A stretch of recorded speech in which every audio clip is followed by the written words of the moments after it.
Alors les amis, avez-vous jamais pris un moment pour réfléchir à votre chemin de métamorphose ?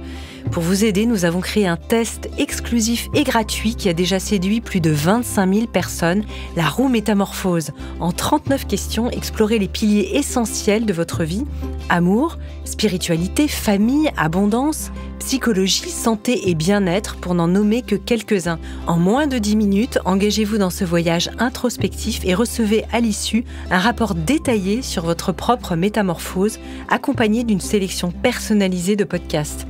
Pour accéder à ce test totalement gratuit, rendez-vous dès maintenant sur la page d'accueil de notre site internet à l'adresse métamorphosePodcast.com.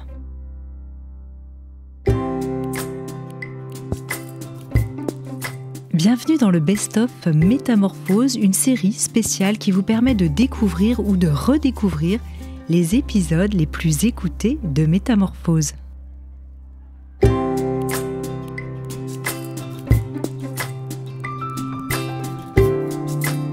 Bienvenue dans la saison 4 de Métamorphose. Chaque semaine, je vous invite à la découverte de sujets lumineux avec des personnalités qui portent une voix d'éveil des consciences. Métamorphose, le podcast qui éveille la conscience. Par Anne Guéquière, tous les lundis et jeudis, dès 7h. Tout est vibration, cellules, galaxies et atomes. Et si le son était une énergie d'avenir, une source guérisseuse et vibrante qui viendrait soigner nos plaies, penser nos états d'âme? Mon invité du jour va nous permettre de comprendre à quel point le son a des pouvoirs thérapeutiques sur nos vies, sur la fréquence du cœur, en passant par le chant des arbres, du son de la terre à la musique des étoiles. Diplômé de Berklee College of Music, qui je crois est parrainé par Quincy Jones, mon invité est musicien, musicothérapeute et propose des soins et des formations fondées sur le pouvoir du son, notamment à l'Institut Raphaël, maison de l'après-cancer à Paris. Et c'est un voyage fascinant, à la fois poétique et scientifique, auquel nous vous convions, un voyage qui fait converger la physique quantique, la musicothérapie et le rêve. Vous n'en croirez pas vos oreilles. J'ai le plaisir d'accueillir dans Métamorphose François-Marie Dru. Bonjour. Bonjour Anne. Alors ton livre s'intitule « Tout est vibration » aux éditions Le Duc, qui est préfacé par la chanteuse Camille et le docteur Xavier Emmanuelli. Qu'est-ce que pour toi la vibration dans notre sémantique déjà, pour s'accorder peut-être sur une définition? La première chose qui me viendrait à l'esprit, c'est la vibration de la musique, du son. On entend souvent la musique, c'est de la vibration. Ouais. Donc, mais c'est bien d'autres choses. Alors c'est vrai qu'on dit que les atomes, l'ADN, les cellules, les molécules, les organes, les individus, les planètes, les étoiles, les galaxies, l'univers, tu dis que tout vibre. En fait, qu'est-ce qu'on entend quand on dit que tout vibre? Que finalement, d'une certaine manière, peut-être la matière n'existe pas, en tout cas telle qu'on l'entend? Oui, en fait, essayer de comprendre que tout est vibration, c'est se questionner en fait sur la nature de la réalité. Et Einstein disait que non, au cœur de la matière, c'est une illusion, la matière. C'est de la vibration qui ralentit sa fréquence à une échelle telle qu'on la perçoit comme de la matière. Mais en fait, on est composé d'atomes qui vibrent à une fréquence assez impressionnante, qui composent des molécules qui vibrent. Ces molécules composent des cellules, des organismes, des êtres vivants, sur des planètes qui vibrent, dans des systèmes solaires qui vibrent. Tout vibre. C'est pas juste une expression un petit peu sympathique pour dire voilà, en ton connexion, je sens bien ta vibration. C'est une réalité physique. Tout est vibration. Tu parles de réalité physique. C'était important pour toi, ton livre est vraiment très sourcé aussi avec des études, etc., de partir d'une base scientifique sur un sujet qui peut paraître comme ça en apparence un peu justement perché.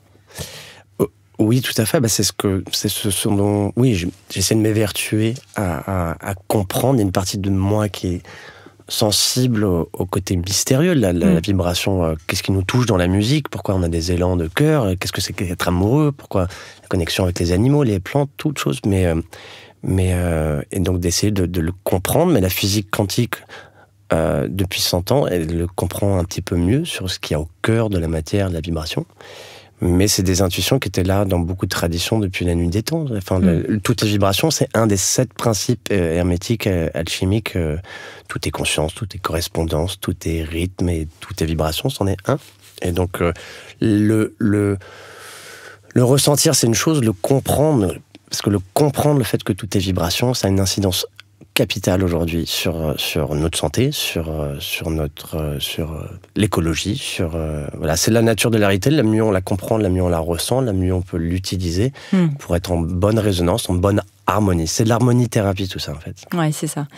Comment est-ce que toi, qui es musicien, je le disais en introduction, compositeur, diplômé du très sérieux quand même Berklee College of Music aux États-Unis, comment tu t'es intéressé en fait au sujet de la vibration ? Quand est-ce que tu as constaté vraiment que la musique avait cet effet particulier aussi sur les êtres vivants dans ta vie, dans ton parcours ? Je pense que c'est en écoutant de la musique petit, en regardant par la fenêtre, ouais. Oui. Enfin, et après, la musique live, c'est-à-dire d'entendre mes cousins jouer à des fêtes, et l'effet que ça faisait sur les gens, le fait de danser, exulter, et avec les disques, c'était sympa, mais le côté live, et voilà, j'étais un peu, oui, fasciné par cette matière qui nous unifiait d'un coup, et puis ça donnait envie de danser ou de chanter. J'avais tout de suite sensible au fait qu'il y avait des chansons qui nous donnaient beaucoup de joie ou nous rendaient tristes. Il y avait un côté yin ou yang, et donc je me suis dit, je vais écrire des chansons qui donnent solaires, enfin je me disais pas solaires, mais qui rendent super joyeux. Ouais, pour exulter, quoi. Voilà, ouais. Exactement, pour exulter, pour ressentir, pour vivre, quoi, pour vibrer, ou parce que c'était des slows à l'époque, mais un peu des chansons introspectives, quoi, qui font connecter à l'intérieur, quoi. Déjà, il y avait ces sensibilités-là.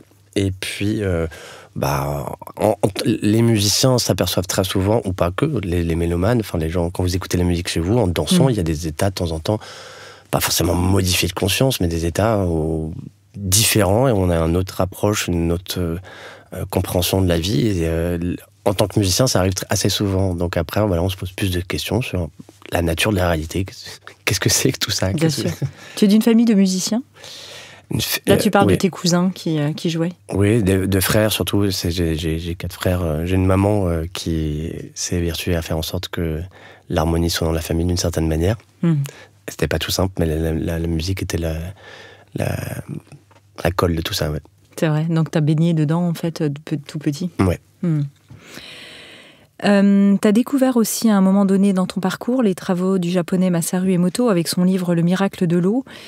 C'est vrai que ces études sont célèbres dans le monde entier, bien qu'elles soient quand même, je le précise, aussi controversées, scientifiquement parlant. Voilà. Qu'est-ce que ça a déclenché, cette rencontre chez toi à l'époque ? Et puis tu vas nous rappeler ce que sont les travaux de ce japonais, effectivement. Alors, peut-être pour rappeler ce que c'est, oui, c'est Masaru Emoto, c'est un scientifique qui a soumis de l'eau, qui était une petite pipette, dans un laboratoire scientifique, et puis avec des haut-parleurs, il l'a fait écouter.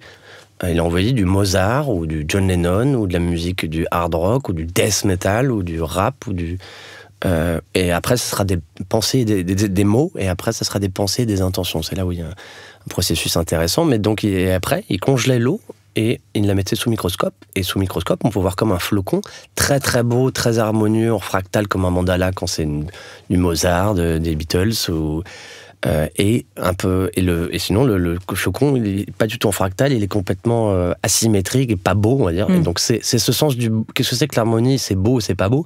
Là, quand on le voit, ça paraît, on se dit, waouh, cette belle musique, elle produit ça, et comme on est fait à 99% d'eau en termes moléculaires, on dit, ça doit avoir vraiment un effet. Mais on le sent, en fait, pour moi, c'était juste une confirmation, c'est un peu Saint Thomas. D'un coup, je voyais ce que ça faisait. Après, évidemment, le procédé scientifiquement, quand tu congèles, ça change un petit peu la structure moléculaire, donc c'est pas forcément vérifiable, mais c'est plus la compréhension c'est presque comme un scientifique, mais qui a ouvert une porte ça ouvre le cœur, en fait, à une connexion du pouvoir du son, du pouvoir de la vibration. Donc les pensées, les émotions sont des vibrations aussi, et ça a une forme de musique. Donc ça m'a sensibilisé à ça. Donc après, je me suis ouvert à ce qu'on appelle la cymatique. C'est la science qui essaie de rendre visible le son. Et là, il n'y a plus de contradiction scientifique possible. On le voit devant nous, c'est fait devant nous, et c'est des formes du sable. Comment c'est fait, justement ? Explique-nous le procédé. La cymatique, ça a commencé au XVIIIe siècle. C'était un violoniste qui mettait du sable sur une petite plaque en ardoise. Et il y avait des tailles différentes. Et après, il disposait du sable sur l'ardoise et il faisait vibrer avec son archet l'ardoise. Et quand l'ardoise vibrait, le sable se disposait dans des formes géométriques comme des mandalas ou de ce qu'on appelle la géométrie sacrée, des cercles, des pentagones, des angles réguliers et des formes très très belles qu'on voit dans la nature, dans les fleurs. Voilà, et depuis 20 ans, 30 ans, ça s'est beaucoup développé, mais de manière beaucoup plus scientifique. On appose du sable, on fait vibrer la table d'une façon différente, et on voit des formes incroyable. Et donc on comprend que le son donne la forme, le son informe. Donc après, voilà, moi je travaille avec diapason sur le corps, je sais que on la voit pas la vibration. Donc c'est ça, c'est le mystère du son, de la vibration, de l'harmonie, de la musique, on la voit pas, mais la cinématique permet de rendre ça visible. Et donc c'est des formes, quand c'est sur une plaque, en plus c'est en 2D, mais en 3D, tu peux imaginer des mandalas en 3D, en fractal. Et rien que les mots entre nous deux, là, qui passent par le micro, il y a ça, on le voit pas, mais on le ressent. Ouais, c'est ça. C'est sûr que le podcast, l'intimité du son, de la voix, permet ça, certainement, effectivement, de rentrer dans l'intime et fait quelque chose à l'intérieur au niveau des auditeurs, des auditrices, évidemment aussi entre nous et puis ensuite chez les autres. C'est la résonance, oui. Et puis quand il n'y a plus les yeux, oui, on se concentre que là-dessus, sur l'expression directe du son, c'est sûr. Ouais. Y a un autre... tu t'es formé auprès du père fondateur, je crois, de la thérapie par le son et la vibration, qui s'appelle Fabien Maman, c'est ça? Ça a été déterminant pour toi? Oui, très très déterminant. Bon, il y a eu beaucoup de mentors, mais s'il en reste un, c'est Fabien Maman, évidemment, qui pour moi, la personne la plus riche, la plus curieuse, qui a fait une synthèse de tellement de choses et qui a transcendé beaucoup de choses en termes de... C'est un musicien qui est devenu acupuncteur, vers 35 ans, et puis qui était assez aligné, donc qui a canalisé pas mal de pratiques aussi magiques, on va dire, aussi efficaces que poétiques, et donc on soigne. Voilà, et puis il y avait évidemment les diapasons. Donc il y a un rapport où il a rapproché, on va dire, les mathématiques de la musique, l'harmonie, et la médecine énergétique orientale. Donc il y a 12 méridiens dans le corps, il y a 12 notes de musique dans une octave, il a développé un système de correspondance qui marchera très bien, et en développant ce système de correspondance, il a développé plein d'autres techniques. Mais bref, ça ouvre après plein d'autres élèves ou plein de gens créatifs à essayer de suivre sa voie ou de se libérer, de comprendre la correspondance entre les vibrations, l'harmonie et le corps, et l'énergie en général. Donc c'était un exemple probant. Toi, tu t'es formé directement avec lui. C'est à ce moment-là que tu as décidé tu étais musicien, compositeur, et de devenir vraiment musicothérapeute? Non, c'est-à-dire que... Comment ça s'est passé dans ton parcours? Moi, dans mon parcours, c'était... je pense que j'ai composé déjà une musique... guérisseuse? Oui, solaire. Je pense que j'avais une intention de faire du bien, de plaire aussi, mais de faire du bien. Je m'apercevais de temps en temps, en vacances, avec des amis. Voilà, je pouvais endormir les gens avec la musique. Un petit peu comme un marchand de sable. Donc ça calmait, en fait. Je pouvais, voilà, ou rendre joyeux, exalté, etc. Donc on peut déclencher des émotions différentes. Donc c'était cette compréhension-là. Je me disais pas musicothérapie, le terme déjà presque... Mais c'était... progressivement dans ma vie, moi aussi, j'ai eu besoin de me soigner. Et j'ai cherché plein de choses, m'harmoniser, m'ancrer, m'aider par plein de remèdes. Et j'ai eu beaucoup de choses qui ont été efficaces. Et en fait, par la vibration, me poser, faire de la respiration et faire des chants, c'est ça qui m'a vraiment aidé. C'est là où ça s'est réveillé. Et après, je pense que j'ai été intuitivement bien guidé. Et il y a eu plusieurs choses. J'ai cherché des stages avec des bols, etc. Et c'était pas... Jusqu'à ce que je trouve Fabien, qui était vraiment la quintessence. Donc, c'est pas lui qui m'a réveillé à la musicothérapie, mais j'ai eu de la chance de faire en sorte que ça ouvre. Ouais, comme si la graine était là, mais ça l'a vraiment fait éclore ou germer. Il a permis de mettre énormément d'eau. Oui, exactement. Alors, vous avez entendu ce son, cette musique que François-Marie vient de produire. À la fin de ce podcast, les amis, il y aura une surprise et vous pouvez imaginer ce que ça peut être.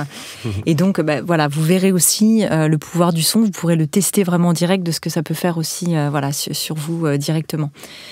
C'est vrai que je ne l'ai pas dit au début, mais ça faisait partie des petites surprises de ce podcast. Alors justement, qu'est-ce que musicothérapeute signifie? On appelle ça aussi thérapie vibratoire, c'est encore assez peu connu du public. D'ailleurs, tu disais tout à l'heure, tu as fait 1-1 quand on a parlé en disant que le terme en fait te plaisait que moyennement. Je t'ai vu faire une petite grimace, non? Oui, parce que, de toute façon, la musique, ça dépend comment on s'entend sur le mot thérapie, évidemment. Musicothérapie, la musique, quand vous êtes chez vous, vous êtes triste, vous écoutez une chanson triste, ça fait un peu pleurer, après on se sent mieux. Ou danser, etc. Donc il y a un sens, ça va pas soigner directement mon symptôme comme si j'allais chez le médecin, mais ça me fait du bien, ça me soigne. Thérapie, ça vient de thérapos, c'est des gens qui prennent soin. Et donc, bref, et puis c'est pas que la musique, beaucoup de gens qui viennent à la formation sont pas musiciens, eux ne sont pas forcément une formation de thérapeute, mais sont sensibles déjà, évidemment, ils sont plutôt des gens dans la compassion, dans l'empathie, dans la résonance, dans comprendre que les choses vibrent, comment on rentre en résonance.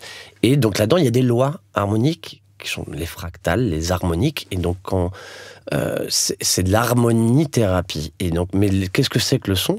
La musique, c'est du son. Le son, c'est de l'énergie. Donc, c'est là on revient à un principe physique. Oui. Et là, c'est de l'énergie. Et donc, c'est pour ça que moi, personnellement, je suis rentré il y a 10 ans, par Fabien, dans toute une ouverture à l'énergie. Donc, c'était pas que la musique, diapason, c'est qu'est-ce que c'est qu'un champ électromagnétique, qu'est-ce que c'est que l'énergie de la nature, des astres, des cellules, et comment on fait résonner ça, comment on s'harmonise, comment on... Donc, c'est de l'harmonie du son, c'est de l'énergie.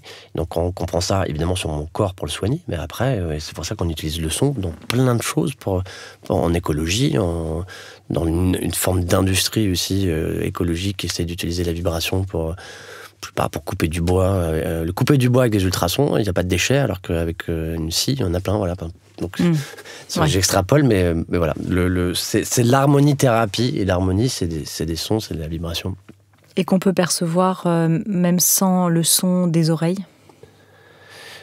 Sans le sens des oreilles, sans le son des oreilles. Sans avoir, par exemple, des personnes qui sont sourdes, en fait, perçoivent le son d'une autre manière. Bien sûr, on le ressent par les oreilles et par la peau. Et les os.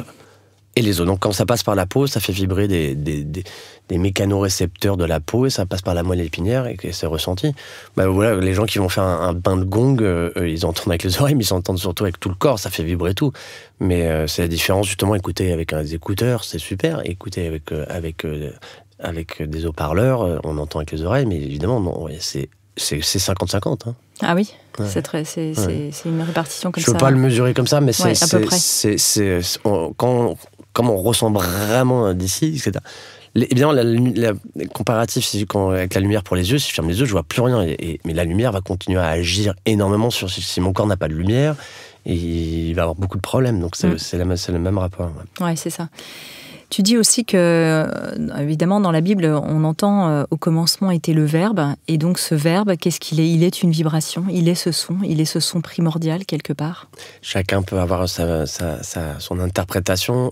Pour toi, en tout cas. Pour moi, oui, au commencement était le Verbe. Le Verbe, d'ailleurs, le mot réverbération, vibration, ça se rapproche, mais dans le logo, c'est le logo, c'est la parole de Dieu. Donc, bref, pour moi, c'est la vibration de la source.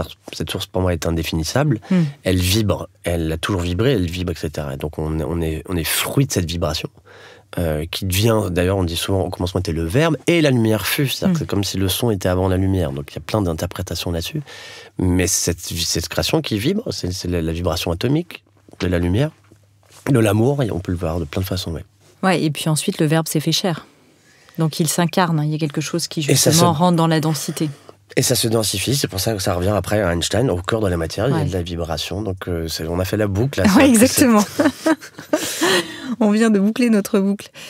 Alors, tu parles aussi de la loi de résonance sympathique. Est-ce que tu peux nous l'expliquer et qui se répercute, c'est vraiment le corps vibrant qui a la capacité de propager sa vibration à un autre corps. Distance, il se trouve dans la même fréquence. Tu peux nous donner un exemple précis parce que ça se répercute aussi sur les rapports humains, évidemment. Exactement. Pour moi, c'est l'essence même.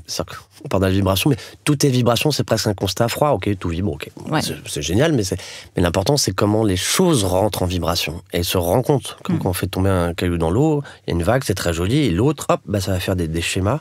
Et donc là, on est dans quelque chose de l'ordre du mouvement. C'est le mouvement, c'est la matrice. Mais justement, c'est pareil, le Big Bang ou l'espace-temps, au commencement était le Verbe, cette vibration, c'est l'expansion de l'espace-temps, de cet espace-temps. Alors attention, parce que j'ai parlé il n'y a pas longtemps avec, non pas Albert Einstein, mais Étienne Klein, j'aurais eu du mal sinon, de ce qui a précédé le Big Bang. Oui. Alors quand on parle du commencement maintenant, de quel commencement parle-t-on ? Mais c'est une autre affaire. Oui, non, pas très bien, mais ça peut être vu en termes de musique. Une note qui commence et qui finit, on peut voir ça, un univers dans des multivers. On peut le voir de la même manière. Et il l'explique ça très bien, évidemment. Mais le principe de la résonance, c'est le plus important. C'est ce que je m'évertue à faire comprendre ça dès le début dans les formations, parce que c'est... Alors, tu m'as demandé de donner un exemple. Si je tape les musiciens, ils ont des petits diapasons pour s'accorder. Ils avaient plutôt à l'époque, mais hop, il y a un petit diapason, on le tape, c'est comme une fourche qui vibre. Hop, si je tape un diapason et j'amène un autre diapason à côté, un diapason qui a la même taille. Donc la même taille, c'est-à-dire la même fréquence et donc la même longueur d'onde. Je tape le premier, donc il vibre, j'amène le second à côté, le second va se mettre à vibrer par résonance sympathique. Sympathique, ça veut dire qu'il vibre avec. Donc c'est un transfert d'énergie. Et comme tout vibre, quand les choses sont dans la même fréquence, il va y avoir un échange d'informations, l'énergie du son, ou l'énergie de la lumière, l'énergie de... c'est comme ça que marche la radio, une antenne émettrice, réceptrice, 103.5, 130 blabla. Hop, vous captez, et vous allez capter l'information qui est portée par la vibration. Donc évidemment, après, ça va être ça va être comme ça entre deux cellules, entre deux personnes, entre quelqu'un et un arbre, entre deux étoiles. C'est exact, c'est partout pareil, et c'est des lois qu'on entend dans la musique. Voilà, donc les rapports évidemment entre deux personnes après. Alors une personne n'est pas juste un diapason avec une seule fréquence, on est comme un diamant multifacette avec plein de fréquences différentes. On est multifréquentiel. On est multifréquentiel déjà au niveau atomique, cellulaire, mais après dans la couleur, on va dire, de nos âmes, de nos affinités et de nos élévations progressives. Mais donc on va rentrer en résonance avec quelqu'un qui est souvent sur certains points dans les mêmes vibrations, où on va repousser, on va tirer, ou voilà, quand on s'élève d'une certaine manière, on évolue, on commence à attirer des gens qui sont un petit peu dans le même spectre, où on commence à plus vouloir certaines choses. Donc toute la loi d'attraction dont on parle aussi, parce que c'est aussi mon présent, c'est pas aussi deux personnes aussi, c'est le présent et le futur. Si j'imagine le meilleur pour moi avec une intention positive, que j'affirme, que je chante, etc., et je finis par ressentir cette sensation de ce futur comme s'il était là, bah c'est comme si j'élevais le diapason de ma réalité à la fréquence du futur que je veux attirer. Et c'est, voilà, la loi d'attraction, elle peut être vue d'une façon très très simple. J'imagine le meilleur avec des formules simples, etc. Mais c'est une loi physique qu'on entend dans la musique. C'est un principe physique qui régule, qui règne tout. D'ailleurs, on sait, je crois que maintenant que, effectivement, la loi d'attraction, si jamais il n'y a pas quelque chose de profond et qui est né du cœur et du corps et de cette vibration, en fait, ça fonctionne pas. Ça reste effectivement des... Il va y avoir des interférences. Ouais. C'est-à-dire que ça va... Évidemment, c'est là où... Oui, bien sûr. En même temps, on dit « fake it until you make it ». Donc, il y a vraiment aussi quelque chose de... Et pourtant, quand tu souris, même si ça va moyen, ça sourit quand même. Donc, il y a quand même ce double mouvement. Oui. Non, après, oui, je pense pas que ça s'oppose, les deux choses que tu as dit. Évidemment, c'est que parfois tu as une bonne intention, tu as une intention pour un... Mais si c'est très très égoïste ou parce que c'est pour le paraître, etc., et que ça vient pas forcément du cœur, ou par exemple la phrase je veux réussir, l'univers va te miroiter que tu veux réussir tout le temps. Alors que tu dis je suis réussite, je suis bien, etc. Parce que tu veux dans la réussite, tu veux juste être bien, etc. Le bonheur. Donc c'est un miroir direct. Mais je ne me souviens plus de la seconde chose que tu as dit.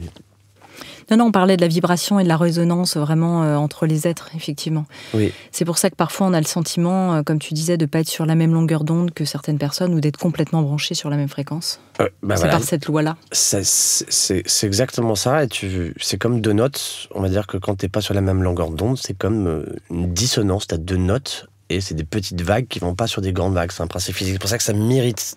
Il y a la friture sur la ligne. Je le sens pas, cette personne, etc. Et bon, après, c'est aussi, on apprend à s'accorder. C'est qu'on n'est pas qu'une seule vibration. On finit par comprendre la personne là, comprendre cette vibration qu'il a, ou lui, c'est un système de défense. Et puis, voilà. Donc, c'est évidemment qu'après, c'est toute une science de l'invisible, du rapport humain qui est l'intuitif, tout simplement. Comment, justement, le système des harmoniques, le phénomène des harmoniques vient nous enseigner à ce niveau-là ? Le phénomène des harmoniques, alors... Je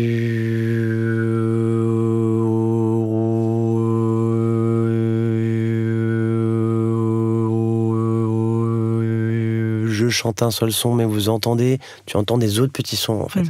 Et ça, c'est juste une corde, elle vibre dans sa totalité, mais elle vibre aussi à la moitié, 1 divisé par 2, 1 divisé par 3, 1 divisé par 4. C'est ce qu'on appelle des harmoniques, mais enfin, donc c'est 1 divisé par 2, 3, 4. C'est des fractales.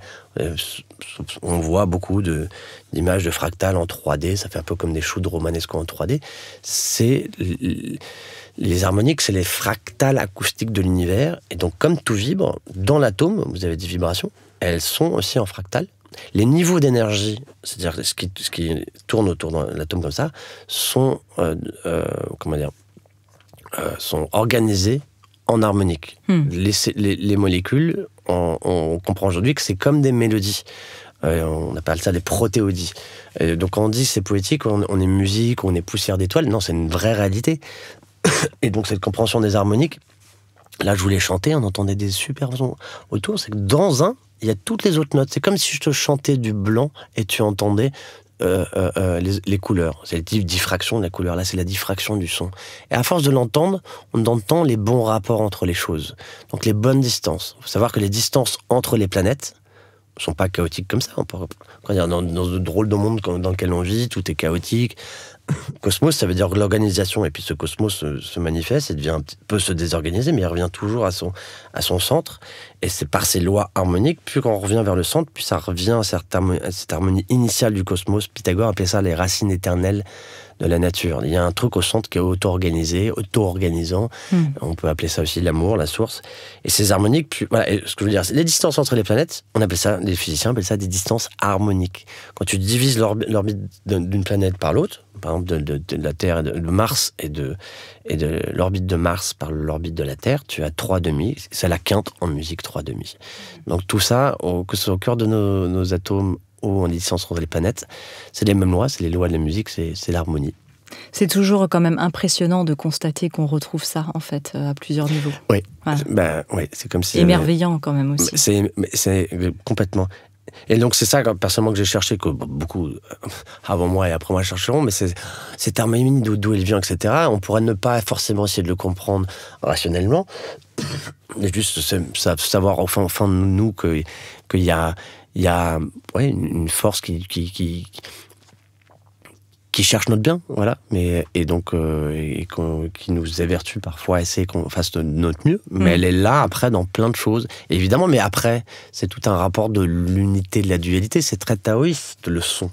Quand tu regardes un caillou qui tombe dans l'eau, tu as l'unité, et après ça va faire un cercle, et tu vas avoir le cercle, ça va être il va y avoir des polarités, donc de la dualité. Donc la dualité, c'est l'expression de l'unité. Ça va revenir, etc. Et tu as ça partout dans la musique. Donc tu peux pas avoir consonance sans dissonance.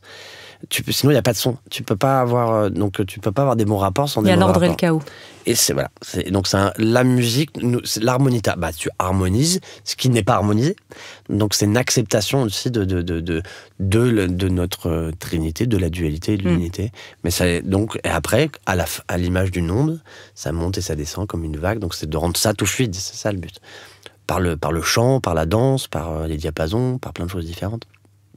Et donc, la grande question, c'est quel impact, par exemple, ce que tu viens de faire comme son juste avant, qui est vraiment très agréable et on en demanderait plus, quel impact ça a jusque sur nos cellules qui vont se mettre à osciller, en fait, en même temps. Il y a les travaux d'un scientifique russe qui nous éclairent là-dessus. Ah oui, Lakovsky. Georges Lakovsky, c'est ça ? Georges Lakovsky, son œuvre, c'est au milieu du XXe siècle en Russie, au début du XXe siècle en Russie. C'est vraiment un des premiers à parler de la vibration de la cellule, un point de vue scientifique, mesuré. Et il dit que, évidemment, on peut le voir d'un point de vue chimique, évidemment. La cellule, c'est ci, d'un point de vue biochimique. Mais la chimie vient de l'électromagnétisme et c'est des lois vibratoires. Donc, il parle plutôt de la cellule comme si c'était un circuit oscillant. Et la cellule commence à avoir des problèmes quand sa vibration n'est plus homogène, n'est plus assurée. Donc, elle vibre plus très, très bien. Donc, entre l'intérieur et l'extérieur, la communication intra- et extracellulaire se dérègle, donc ça perturbe aussi ce qu'il y a autour, etc. Donc il dit qu'il faut redonner un petit peu la vibration initiale, harmonique, des cellules. Donc c'est pour ça, après, alors comment faire ? Il y a plein de façons de faire, on le comprend mieux de plus en plus en musicothérapie neurobiologique, il y a plein de recherches là-dessus, ou de la recherche avec les ultrasons, mais tout simplement faire un Om, ça paraît anodin, on a l'impression d'être en haut d'un monastère ou en fin d'un cours de yoga, mais ça fait vibrer toute l'eau un son continu. Si on le fait pendant 10 minutes, un quart d'heure, ça fait vibrer toute l'eau du cerveau. Et une vibration, ça monte autant que ça descend, ça régule, c'est toute l'intelligence de l'univers, un seul son. Et là, c'est une façon schématique de montrer qui monte et qui descend. Mais en fait, ça fait plein de petits choux de romanesco en harmonique, des très belles formes de mandala qui vont réguler le système neuro-endocrinien, toute la chimie du corps. L'autre jour, j'écoutais un grand acousticien suisse qui s'appelle André Laperte, qui a fait l'auditorium Stravinsky à Montreux, et il parlait que quand il écoutait un son, en fait, il voyait des couleurs. Oui, alors oui. Après, on rentre dans la synesthésie qui va être Il y a des gens qui entendent les couleurs ou qui voient les sons. En fait, le corps humain est une antenne. On a dit tout est tes vibrations, mais on peut commencer par ça. C'est qu'en fait, il voyait ou entendait les couleurs. Je ne sais pas d'ailleurs. Maintenant que tu dis ça. Voir les couleurs, voir les couleurs ou voir les couleurs du son. C'était du son, mais est-ce qu'il entendait les couleurs du son ou est-ce qu'il voyait les couleurs du son? Je sais pas. Non, après, c'est une bonne question parce que je pense qu'il pourrait pas te répondre parce que c'est presque un peu la même chose. Ouais. La synesthésie, c'est une espèce de mélange. On peut avoir même le goût. Ouais, certains disaient qu'ils avaient le goût du son. Le goût du son. Ça va loin, notre affaire. Mais même les goûts des couleurs, hein. Ouais. Dans le sens littéral. Ouais. Et donc, mais voilà, c'est qu'il y a un spectre vibratoire. Ça commence par les vibrations très très basses. Là, on l'entend, mais non, on l'entend pas. Et puis d'un coup, tes oreilles veulent les entendre. On appelle ça des sons très très graves. Et puis ça monte en aigu. Mais avant, il y avait les infrasons, on les a pas entendus. Et puis ça monte très aigu. On n'entend plus, mais c'est des ultrasons, ils existent toujours. Mais en fait, c'est juste que ton oreille, nos oreilles, on entend entre, on va dire, 100 Hz et 20 000 Hz. Le dauphin entre 0 et 200 000 Hz. Donc, entre 20 000 et 200 000, rien qu'entre nous et le dauphin. Il y a tout un spectre vibratoire, nous on appelle ça des ultrasons, qui nous échappent, donc on ne sait même pas qui communique là-dessus. Est-ce que notre corps l'entend, même si nos oreilles ne l'entendent plus? Oui, je pense. Et c'est ça le sixième sens, c'est de finir par ressentir plein de vibrations. Alors, est-ce que c'est par les oreilles, la peau, etc., comme ton ami musicien, etc. Et c'est un mélange, mais il va le percevoir. Et donc, il y a des gens qui vont dire, ils ont des pouvoirs extrasensoriels. C'est extrasensoriel ou c'est pas extra, mais c'est un mélange tout qui fait que tu sens, tu les vois pas les vibrations, mais c'est clair pour toi. C'est quelque chose de clair et en fait, oui, c'est ce qui aide à développer le discernement, le sixième sens, l'intuition. Ouais, c'est ça. Alors, tu cites aussi le docteur James Gimzewski. C'est sympa, ils ont des noms sympas. Pourtant, lui, il est en Californie. Enfin, sympa à prononcer pour nous, pour moi en tout cas. Et qui a montré que les cellules émettent des fréquences qui diffèrent selon leur état de santé. Et donc là, on revient sur, évidemment, la santé. C'est intéressant parce que là, ça ouvre un champ de perspective incroyable. Même si on s'en doute, en fait, de tout ça. Mais forcément, ça ouvre des perspectives au niveau scientifique également. Énorme. Lakowski, c'était il y a 100 ans, et puis il y avait Riff, ils ont plusieurs, et puis Riff, il y a 100 ans, il a montré qu'on pouvait, avec des vibrations, tuer des microbes et des cellules. Si on trouve leur fréquence de résonance, tu vois, je t'ai parlé des 2 diapasons tout à l'heure, si on trouve la fréquence de résonance, on va le faire vibrer à distance, et en faisant vibrer, on peut casser la peau, faire exploser la peau d'un microbe ou d'une cellule dont on veut pas. Donc c'est une recherche qui a vachement progressé depuis 10, 20, 30 ans maintenant, très sérieusement, scientifiquement parlant, dans plein de laboratoires à travers le monde, aux États-Unis, l'Institut Brahms et Novo Biotronics, qui travaille beaucoup. Par exemple aussi la recherche contre le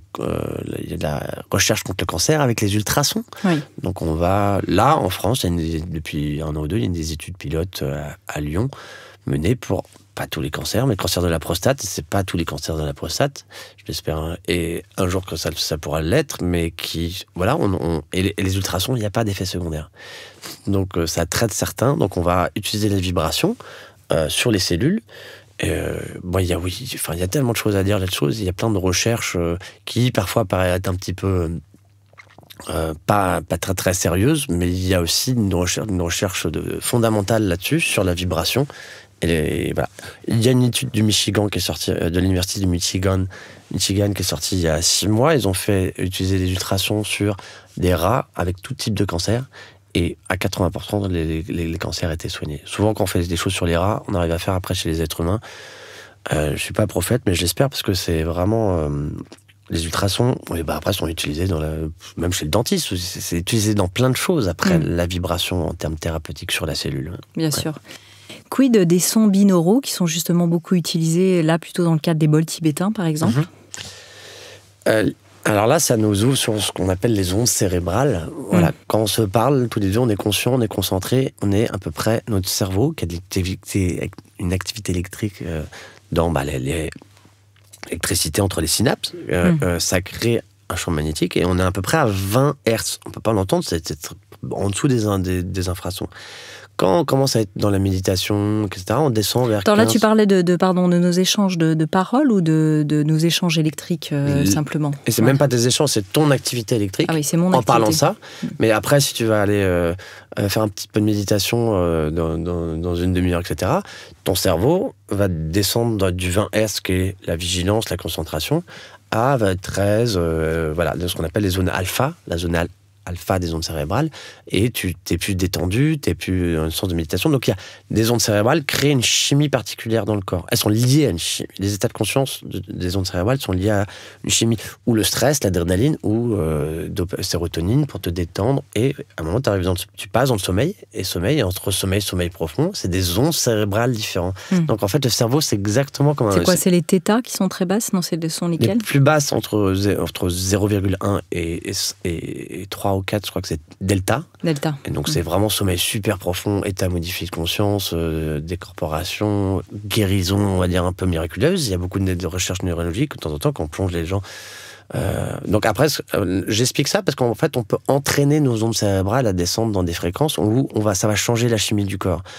Donc on peut évidemment, moi c'est plus par la respiration, le chant, que je vais détendre mon corps et arriver à couper, ça va aider le corps à couper la chimie du stress et après naturellement sécréter toute la chimie du bien-être, sérotonine, dopamine, oxytocine.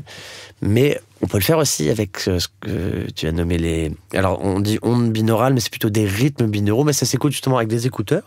Il y a des applications sur n'importe quel genre de téléphone. Il faut écouter avec un casque, parce que tu vas avoir par exemple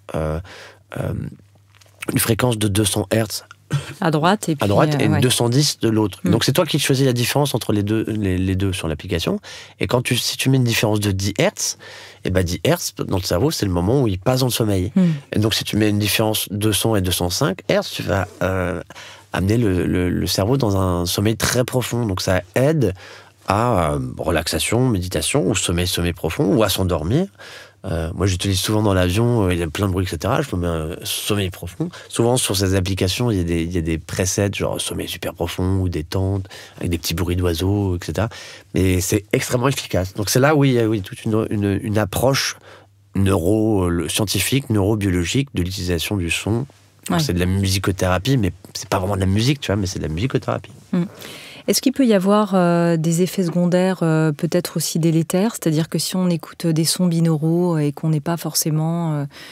qu'on les écoute trop longtemps ou qu'on n'est pas forcément dans un état approprié, qu'on a déjà des fragilités, est-ce qu'il peut y avoir des formes de dissociation qui s'opèrent ou des voyages qui sont... Voilà, parce que ça peut induire des formes de transe ou pas? Non. Comment dire? Je ne connais pas... Je ne suis pas à 100% sûr, mais je ne connais pas vraiment de contre-indication des ondes binaurales. Non, pas du tout. Par contre, si on le fait avec des respirations, en dansant, en bougeant, etc., par exemple, voilà... qu'on mixe un peu tout, Oui, c'est-à-dire que si on le fait... non, c'est vraiment seul, on écoute le codant, il n'y a aucune contre-indication. D'accord. Ok, très bien. Est-ce qu'il y a une fréquence aussi des états de conscience? Est-ce que la conscience vibre? Alors ça, c'est toujours les grandes questions. Et le cœur, comment ça vibre un peu tout ça? Merci pour la question. Alors, vous avez 2 heures pour plancher sur ce sujet, cher ami.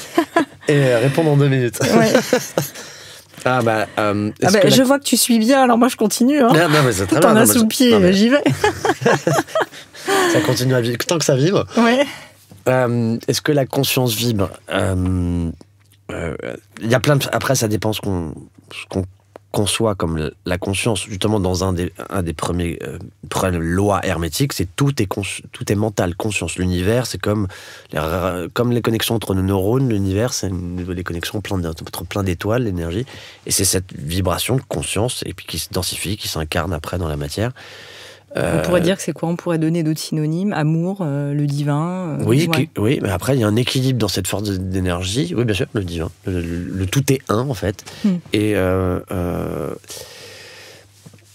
donc ça, évidemment, si tu le vois comme de la lumière dans l'univers, bien la vibration de la lumière, c'est une fréquence vibratoire extrêmement... près entre les infrarouges et les ultraviolets, donc c'est de la fréquence, mais... Après, qui a initié ça? Et surtout, quelle énergie, parce que t'as conscience d'avoir quelque chose, ou c'est plein de questions, mais en termes vraiment physiques, évidemment que, voilà, une plante, elle n'a pas de poumon, mais elle respire. Elle n'a pas de cerveau, mais elle a une conscience, c'est-à-dire qu'elle a conscience de ce qui se passe autour d'elle, elle va interagir avec le vivant. Donc, et c'est son activité électrique. Donc c'est pareil pour nous. L'activité électrique, c'est une fréquence, c'est plein de fréquences, c'est de la et donc c'est avoir conscience, c'est pour pouvoir vivre. Mais après, il y a aussi la conscience avec un C majuscule, c'est ce qui prédispose à toute chose et qui nous fait vivre. Mais donc je pense que ça vibre, mais je pourrais pas l'expliquer. Mais après, ça va plus, tu m'as demandé sur le cœur. Peut-être que tu as une question sur le cœur, non ? Bah oui, la question c'était, parce que le cœur, on sait qu'il a une très très grande puissance électromagnétique, ouais. Même s'il a moins de neurones, mais qu'il a une puissance beaucoup plus importante, par exemple, que le cerveau. Oui, il y a beaucoup d'études là-dessus. Pour moi, en fait, c'est le cœur du sujet, c'est le cœur du sujet, c'est la vibration du cœur. Et donc, évidemment, on peut le voir un petit peu sur toutes ces études scientifiques qui montrent évidemment que le champ électromagnétique du cœur est beaucoup plus grand, donc attire, que tout part du cœur. Et on commence à le comprendre directement. Mais moi, c'est presque la géométrie une géométrie d'une vibration. Ça monte autant que ça descend. Ça, c'est, voilà, vu de profil, ça fait comme une vague. Vu de haut, c'est un point. Et puis qui devient un cercle. Et donc c'est ça le cœur. Le cœur, après, c'est par ça que passe la source, l'énergie de l'amour, mais ce qui nous centre. Mais c'est cette unité qui a généré tout et vers laquelle tout retourne. Et en fait, dans le cœur, c'est pour ça qu'en faisant des respirations, méditations et des chants, d'un coup, on arrive facilement à connecter à cette force qui est, au centre de l'onde et qui équilibre tout. Et donc le cœur, pour moi, en fait, c'est comme le sceau de Salomon, c'est vraiment de l'énergie qui monte vers le haut, l'énergie qui monte vers le bas, c'est l'équilibre entre deux forces incommensurables. Les scientifiques, voilà, le vide, c'est là où c'est le rapport au vide, c'est l'équilibre entre matière et antimatière, c'est deux forces qui s'opposent mais qui se complémentent. Et donc c'est complètement là dans la musique. Et donc c'est par certaines pratiques, tu finis avec la musicothérapie à vraiment connecter au cœur. Pas d'une façon conceptuelle, mais à l'énergie du cœur, et c'est un sentiment de paix et d'équilibre dans le cœur. Qui libère ce petit cœur qui parfois peut se sentir justement un peu emprisonné, en cage, etc. Lourd, ouais. Justement, c'est là où la musique, c'est un rapport avec justement le côté plus artistique et universel de la musique. C'est qu'on a des émotions fortes avec nos vies qui sont quand même difficiles parce que on vit l'éternité dans des corps qui ne le sont pas, et donc les émotions sont fortes, et donc la musique retranscrit ça de temps en temps, etc.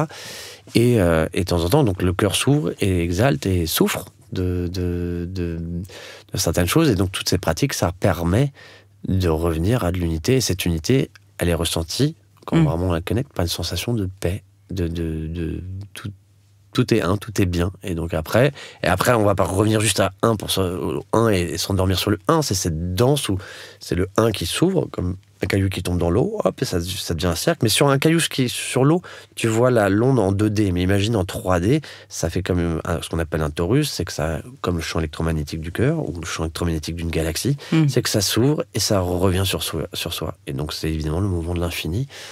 Donc toutes ces pratiques-là nous aident plus facilement à comprendre et ressentir ce mouvement perpétuel de l'énergie infinie, de l'amour, de l'hémiscate. Et nous, notre cœur, mais aussi notre corps, agit comme une sorte d'antenne en fait qui capte ça. Hein. L'homme est piézoélectrique, c'est ça ? Ouais.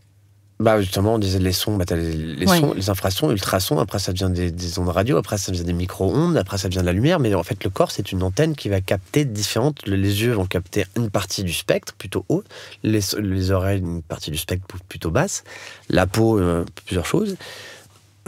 Et donc oui, l'homme est une antenne, et comme on le disait tout à l'heure, il y a certaines fréquences qu'on ne comprend pas, mais c'est un mélange de ça, c'est juste pour... C'est des informations que tu reçois et que tu émets pour survivre. Et donc le corps est piézoélectrique dans le sens... Piézoélectrique, ça veut dire que les sons, même les ultrasons, ce n'est pas électromagnétique. Électromagnétique, c'est comme l'électricité, les lumières. Tu fais tomber un caillou dans l'eau, paf, l'onde, la vague, une vague d'eau, c'est une onde mécanique. Comme quand là je te parle, hop, il y a une onde de pression dans l'air. Mes cordes vocales font vibrer quelque chose qui fait vibrer les molécules d'air qui est entre toi et moi et qui fait vibrer le tympan et qui te donnait la sensation électrique d'entendre. Donc ton oreille a changé une onde mécanique en onde électromagnétique dans ton cerveau. Et en fait, ça fait ça sur toute la peau. C'est exactement ce qui se passe c'est ce qu'on utilise pour le micro qui est devant nous. On parle et il y a une petite cellule avec un aimant qui va transformer ça en électricité. Et à l'inverse, quand un haut-parleur, là, dans les oreilles, c'est un haut-parleur, c'est un truc électrique et ça fait vibrer le haut-parleur et on finit par l'entendre. Notre corps est piézoélectrique, donc c'est pour ça que quand tu fais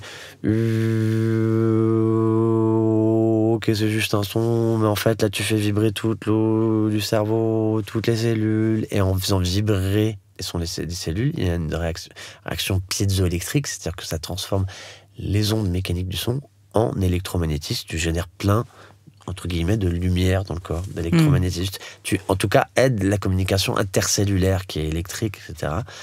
C'est ça qui va aider à enlever l'acidité du corps. Donc il y a plein d'études médicales sur les bienfaits de... Il y en a des centaines et des centaines, voire des milliers d'études médicales sur les vibrations d'une pratique musicale. D'ailleurs, toi, tu travailles aussi à l'Institut Raphaël ? Je travaillais jusqu'à il y a un an. D'accord. Mais oui, tu veux peut-être sûrement y retourner. Mais oui, il y a de plus en plus de centres comme ça qui ouvrent et qui... on appelle ça des centres de médecine intégrative. Donc c'est de plus en plus connu. C'est-à-dire qu'au mieux que ça soit... Là, l'Institut Raphaël, il s'évertue à ouvrir. Il n'y a pas que de l'oncologie et de la radiologie, de la chimio et la radio, on va dire, pour le cancer, c'est un centre de cancérologie. Il va y avoir plein de médecines alternatives, donc le patient, il est souvent dérouté quand il apprend la mauvaise nouvelle, et il ne connaît pas souvent les trois quarts. De plus en plus de gens avec Internet depuis 20 ans s'ouvrent à ça, mais il y a 20 ans, il y avait 2% de gens qui, quand ils apprenaient une mauvaise nouvelle, allaient s'ouvrir à l'Ayurveda ou d'autres choses, ils ne connaissaient pas.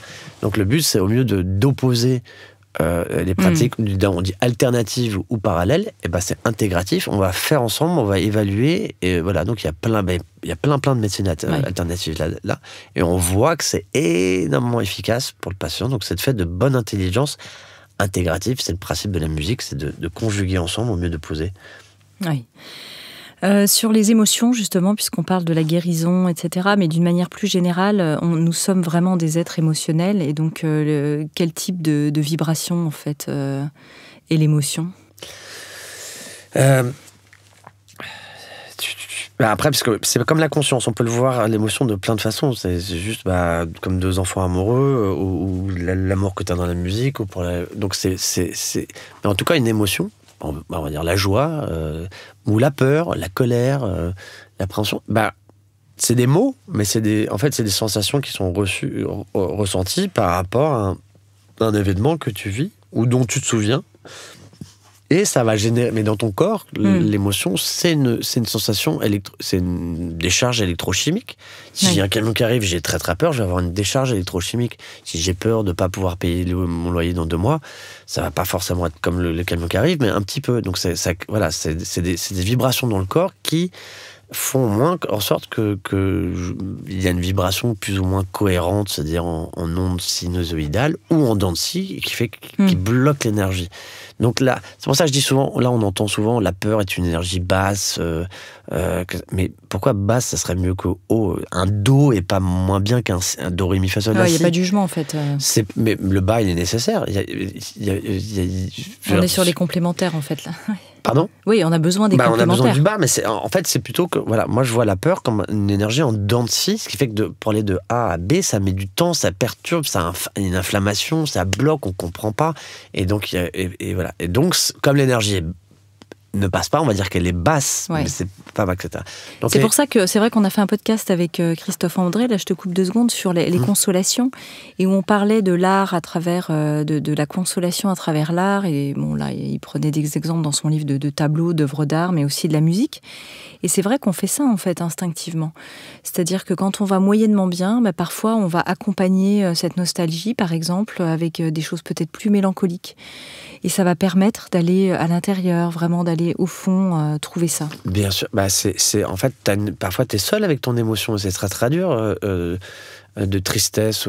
Et donc, souvent, moi, je le fais moins avant, mais avant, quand j'étais triste, j'allais rentrer chez moi ou mettre mon Walkman et j'écoutais des chansons tristes.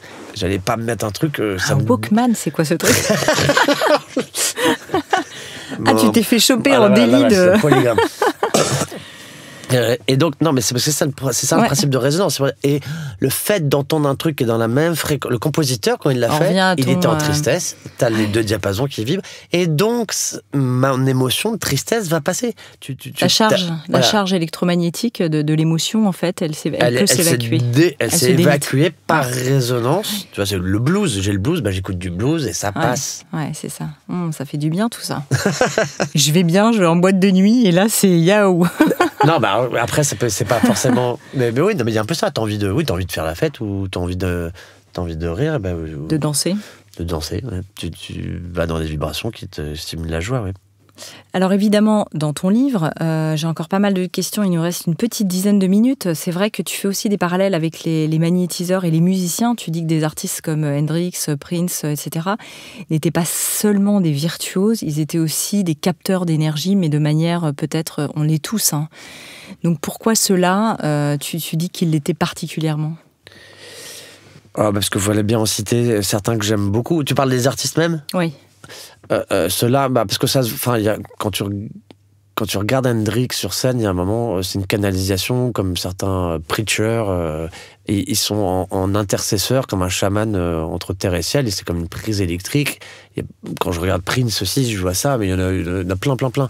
Mais c'est cette compréhension Et puis d'autres, des classiques. Hein. Tu dis que ce sont aussi des médiums qui captent en fait l'air du temps. Ah oui. De toute façon, on l'est tous. Ouais. Mais après, on est plus ou moins né avec, et après, ça peut plus ou moins s'ouvrir. Mais on est tous des intercesseurs entre terre et ciel. Donc c'est le pouvoir de la médiumnité, mais c'est juste... Oui, il y a plein d'exemples dans la musique de musiciens qui canalisent, parfois, on va dire, certaines énergies qu'on ne comprend pas, mais parfois les énergies de la nature, et qui vont s'inspirer de choses dont ils ne comprennent pas. Mais il y a eu des études, genre il y a 100 ans, sur un gamin qui n'avait jamais pris de cours de piano et qui d'un coup il dit il y a Stravinsky, il y a Mozart, Liszt, Chopin qui viennent me visiter, mais il savait même pas, etc. Mais d'un coup ses doigts bougeaient du piano. Ça a été mesuré par l'institut de comment ça, je sais pas, de psychologie dans les années 10. Il a été suivi en psychiatrie, etc. En psychiatrie, on a compris qu'il n'avait pas de problème psychiatrique, mais c'était quoi des événements un petit peu non expliqués. Il y avait un centre comme ça à Paris il y a 100 ans, avec des scientifiques qui mesuraient, et on lui a fait des expériences, on le bandait les yeux, il n'y avait pas de partie... On le mettait, non, pas le bandait les yeux, parce qu'il lisait même pas la musique. On lui avait mis de la musique super forte, comme des écouteurs, avec un air d'Aïda dans les oreilles, il continuait à jouer, il dit ses mains étaient en possession de tout, et les personnes qui étaient fortes en musique reconnaissaient, ah ouais, là c'est tel style, et ça lui arrivait pendant 7-8 ans, et donc complètement parti.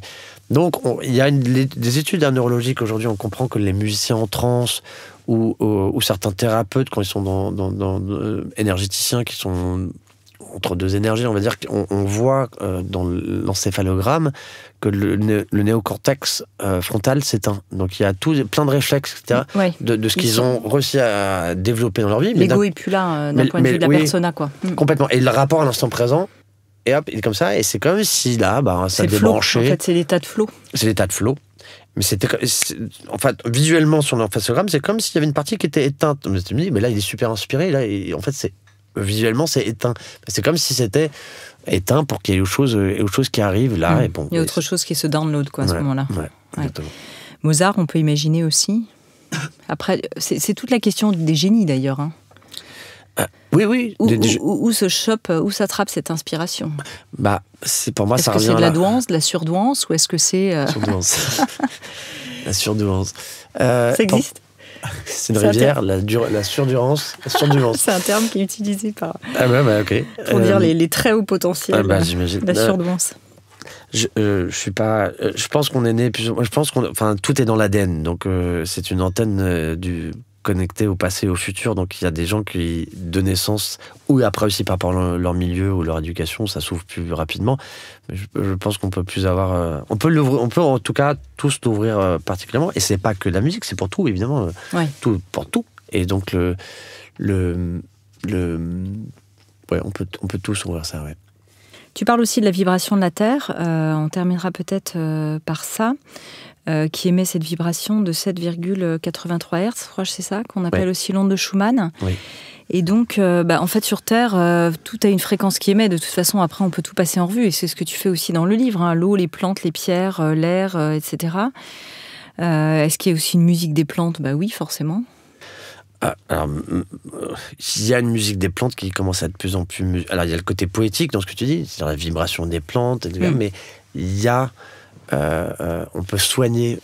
Aujourd'hui, on soigne avec ce qu'on appelle la musique des plantes. On a vu, c'était mesuré, il y a plusieurs cas, ça fait pas longtemps, mais plusieurs cas cliniques mesurés au CHU de Genève, où on branche une plante à un système qui va transcoder l'activité électrique de la plante en musique. Et on laisse la personne seule devant la plante. La personne va juste dire intérieurement quel est son problème, et elle va écouter la musique. Il y a plein de résultats fascinants. Mais donc ça, c'est des débuts de recherche, mais avec quand il y a des médecins, des scientifiques ouverts, ou au départ, ils ne comprennent pas, mais ils voient qu'il y a un effet, il faut essayer de comprendre d'où ça vient. Donc c'est toujours le même rapport de résonance dont on parlait avant, les Mozart, etc., d'où ça vient, mais donc c'est... Ou même Einstein disait que la relativité, il a eu l'intuition avant que ça soit une formule, etc. Donc il y a un moment, c'est comme les deux diapasons, il y en a un qui vibre, tu le sens un petit peu, et tu t'alignes pour recevoir. Donc c'est pour ça qu'il y a vraiment un phénomène quand même de co-création. Et, parce que c'est pas toi tout seul, c'est avec des choses qui sont déjà là. Et en même temps, t'es pas absent non plus du processus, quoi. C'est exactement, c'est complètement intégrant. C'est pas toi tout seul, c'est en toi et autour de toi. Et à un moment, Eureka, ça vient en toi et tu l'intègres et tu le synthétises et tu t'analyses et tu le rends, tu peux le distribuer ou le partager. Mais voilà, c'est partout. Et d'ailleurs, il y a beaucoup de gens, pour faire un lien entre la résonance de l'inspiration et la vibration de la Terre. On appelle ça, Rupert Sheldrake, le scientifique Sheldrake, parle de morphogénétisme autour de la Terre, de la vibration de la Terre. Et donc, Jung appelle ça l'inconscient collectif. Il y en a qui appellent ça... Teilhard de Chardin, l'anosphère, etc. L'anosphère, l'akashique, les records akashiques. Donc, c'est une vibration de la conscience. Et nous, on est comme, un petit être... C'est la pensée groupe, quoi. Vibratoire, exactement. Donc, de temps en temps, on tape dans des égrégores, des pensées groupes qui sont... Voilà, il y a plusieurs personnes qui ont les mêmes idées. Donc après, horizontalement, on va peut-être un peu se battre, c'était moi qui viens. Mais bref, c'est là. C'est ça d'ailleurs qu'on dit que les idées sont dans l'air du temps. En fait, on a inventé quand même la formule. J'avais jamais pensé. Ça, j'aurais dû le mettre dans le livre. Elle était pas mal. On va les choper là, quoi. Elles sont dans l'air. Et donc les gens ont développé certaines choses. Et voilà. Et alors après, c'est dans la conscience ou dans le corps. Donc c'est intemporel. Autour de la Terre, il y a ce champ. La noosphère, mais cette vibration, la Terre, elle a une fréquence, c'est 7,83 Hz, comme tu l'as précisé.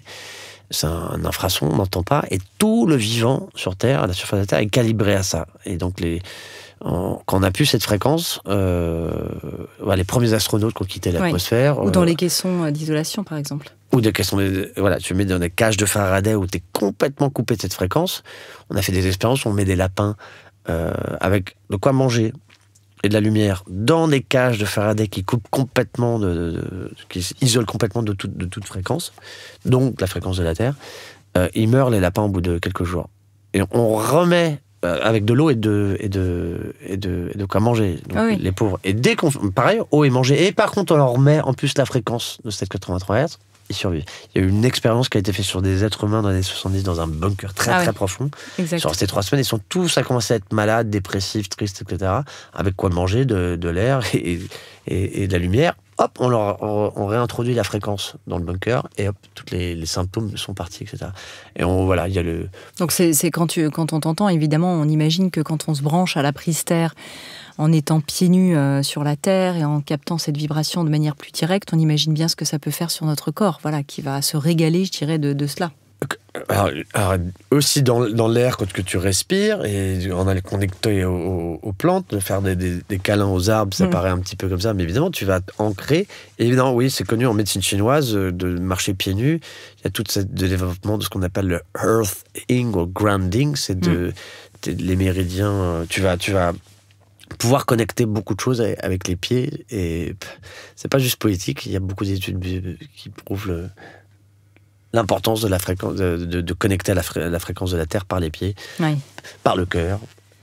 Est-ce qu'on peut entendre le son de l'univers ? Est-ce qu'en fait nos cellules l'entendent en réalité, même si on ne l'entend pas de manière consciente ? Est-ce qu'il peut y avoir une réception de... C'est quoi pour toi le son de l'univers ?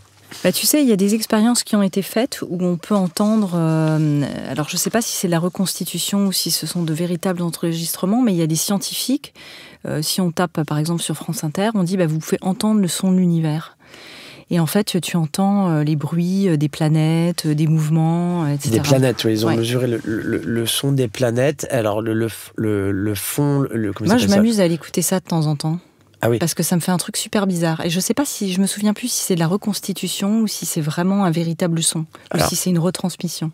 Il y a beaucoup à dire là-dessus. Retranscription, pardon. Parce que le fond d'une planète, c'est comme un grain de sable dans le désert. Le son de l'univers, c'est tout. Donc c'est pour moi indéfinissable, le son de l'univers.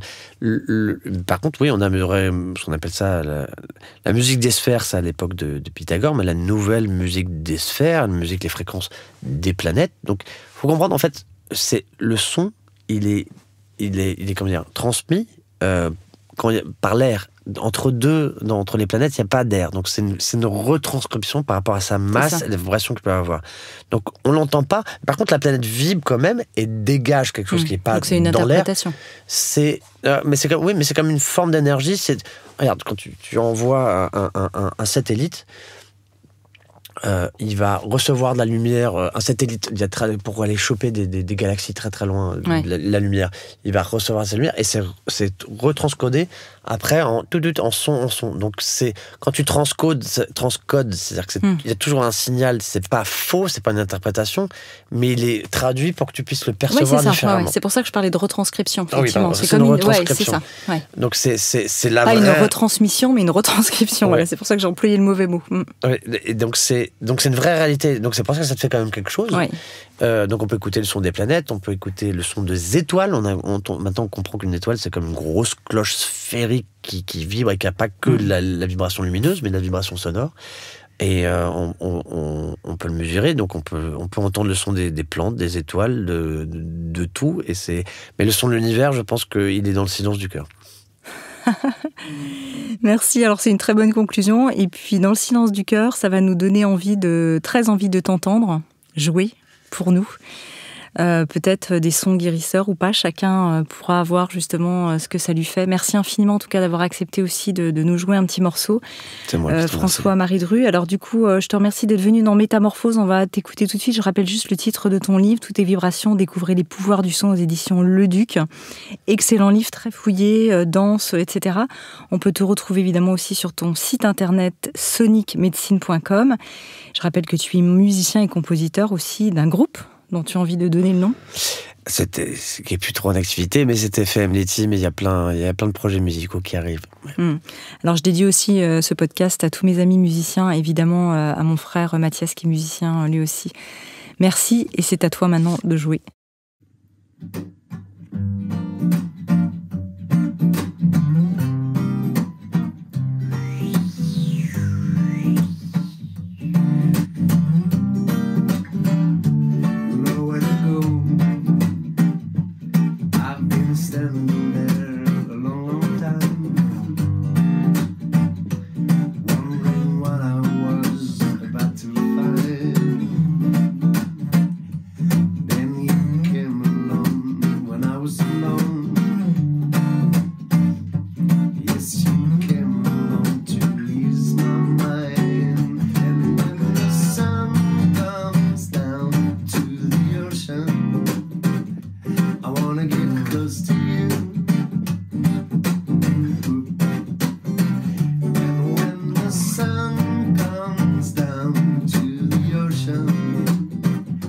Lord, I wanna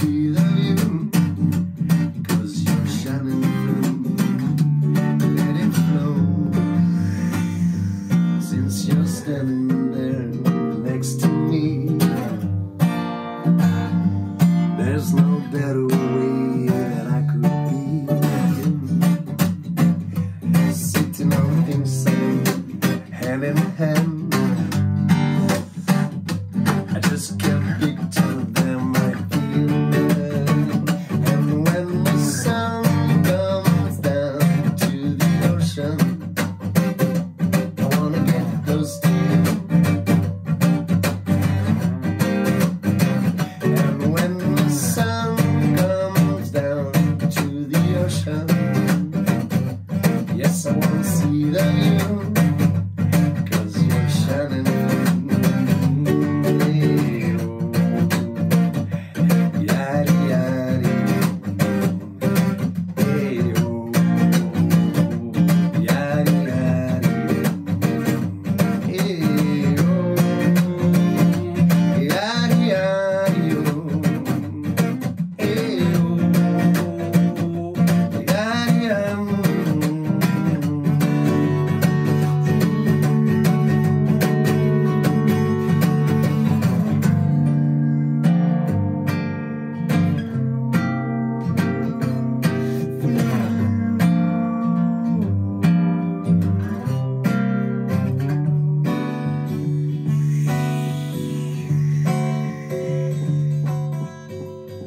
A long time ago,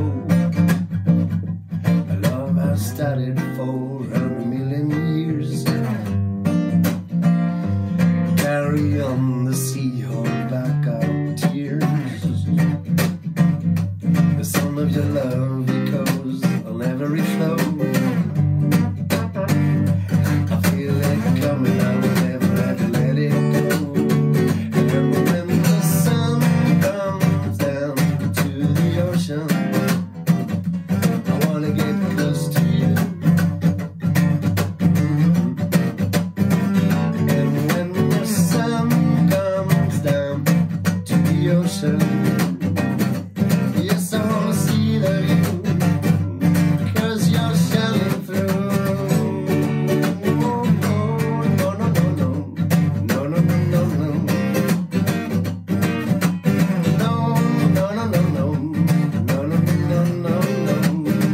And when the sun comes down to the ocean, yeah, when the sun comes down.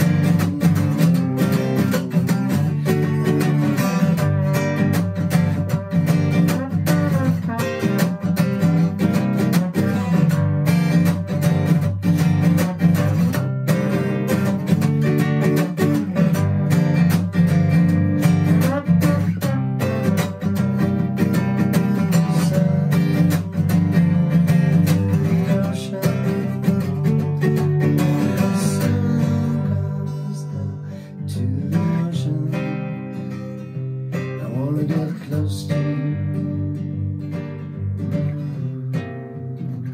And when the sun comes down to the ocean, Lord, I wanna see the view, 'cause you're shining through.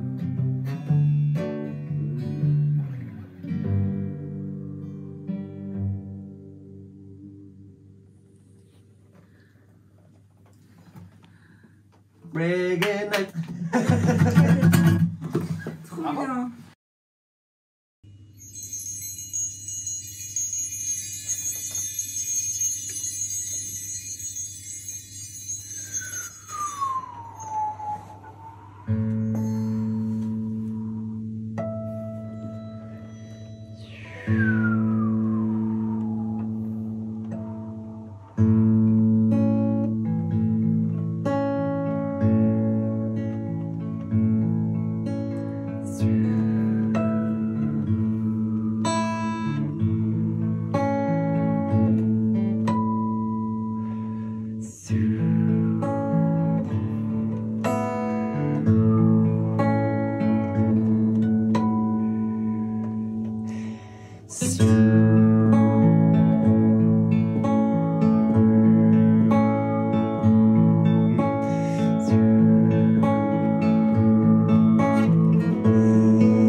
Si vous avez aimé ce podcast, n'hésitez pas à lui donner 5 étoiles sur Apple Podcast et surtout abonnez-vous pour ne manquer aucun épisode.